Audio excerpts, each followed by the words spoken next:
अब धेरैले सेटहरू गाह्रो लाग्यो भने भन्छ नि हैन। सो क्वेसन नम्बर 1 मा चाहिँ सेटहरू आउँछ। त्यस्तो केसमा चाहिँ हामीले सेट गर्नलाई चाहिँ फर्स्टमा भेन डायग्राम बनाउन आउनु पर्यो फर्स्टमा हैन। अर्को भनेको फर्मुलाहरू थाहा हुनु पर्यो। जस्तो ए युनियन बी को भनेको A n A n B n A intersection be.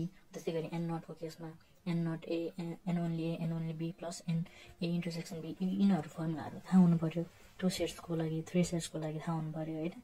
अर्को भनेको चाहिँ तिमीले के आउनु पर्यो त क्वेसन अन्डरस्ट्यान्डिङ हुनु पर्यो। जस्तो क्वेसनमा त तिम्रो धेरै इन्फर्मेसनहरू दिए हुन्छ। त्यो भनेको के हो डिनोटेसनहरू हैन। जस्तो अब दुईटै मन पर्ने भनेको इन्टरसेक्सन हो, कुनै पनि मन नपर्ने भनेको युनियन कम्प्लिमेन्ट भयो हैन। जस्तो ए मात्रै मन पर्ने भनेको एन्ड ओन्ली ए हैन। त्यो तीनहरू चाहिँ थाहा हुनु पर्यो। अर्को भने क्वेसन टाइपहरू पनि फर्मुलेट हुनु पर्यो। जस्तो कार्डिनलिटी भनेर सोध्छ हैन।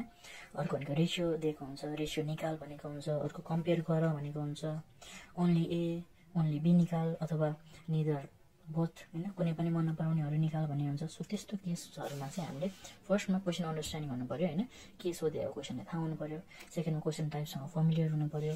थर्ड भनेको इम्पोर्टेन्ट भनेको भेन डायग्राम पनि इम्पोर्टेन्ट छ। भेन डायग्राम पनि बनाउन आउनु पर्यो। सो यिनीहरू आयो भने चाहिँ बल्ल सेटको क्वेसनहरू गर्न सकिन्छ हामीले।